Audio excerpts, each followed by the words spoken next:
برکتوں والا ہے، رحمتوں والا ہے، بڑا معاف کرنے والا ہے، اس میں جہنم سے خلاصی ہے۔ تو ہم سب کو کچھ باتوں کا اہتمام کرنا ہے۔ سب سے پہلے ہم روزہ رہے تو سچ بولے، جھوٹ نہ بولے، کیونکہ رسول اللہ صلی اللہ علیہ وسلم نے ایک مرتبہ لوگوں سے کہا کہ روزہ رہو، اور کہا کہ جب تک میں نہ کہوں جب تک روزہ نہیں کھولنا۔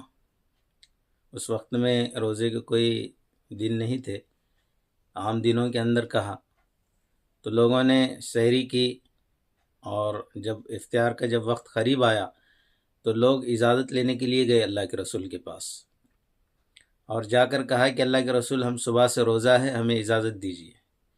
تو آپ لوگوں کو اجازت دیتے، جاؤ اب روزہ کھول لو، لوگ جاتے روزہ کھولتے۔ اسی طرح دو لڑکیاں، ایک بزرگ اور دو لڑکیاں آئے، اور بزرگ نے کہا کہ اللہ کے رسول یہ دو لڑکیاں صبح سے روزہ ہے، انہیں روزہ کھولنے کی اجازت دے دو۔ آپ نے اپنا چہرہ پھیر لیا، پھر سے کہا گیا، پھر سے آپ نے چہرہ پھیر لیا، پھر سے جب کہا گیا کہ یہ لڑکیاں روزہ ہے، انہیں اجازت دے دو، تو اللہ کے رسول صلی اللہ علیہ وسلم نے فرمایا، جس کا مفہوم خلاصہ، کہ یہ لڑکیاں تو روزہ نہیں ہیں، انہوں نے تو گوشت کھایا ہے۔ ان کو قے کرنے لگائی، اور جب ان کی الٹی نکلی تو پیٹ کے اندر سے گوشت کے ٹکڑے نکلے۔ وہ لڑکیاں دیکھ کر حیران ہو گئی، کہنے لگی کہ اے رسول اللہ، ہم نے تو کئی مہینوں سے گوشت نہیں کھایا، اور یہ گوشت کے ٹکڑے ہمارے پیٹ سے کیسے نکلے؟ تو آپ صلی اللہ علیہ وسلم نے فرمایا کہ تم نے اپنے بھائیوں اور بہنوں کی غیبت کی ہے، تو میں کس بات کی آپ کو اجازت دے دوں؟ اس لیے ہم غیبت نہ کریں۔ اگر ہم کسی کی غیبت کرتے ہیں تو یقیناً ہمارا روزہ ٹوٹ جاتا ہے۔ آپ علماء اکرام کے پاس جا کر اس کی تحقیق کر لیجیے۔ اور حدیث کے اندر ہے، جب ہم کسی بھائی کی غیبت کرتے ہیں تو اس کا گوشت کھانے کے برابر ہے، یہاں تک کہ علماء فرماتے ہیں کہ ہم نے اس کا گوشت کھایا ہے، کہ مرے ہوئے بھائی کا ہم نے گوشت کھایا ہے۔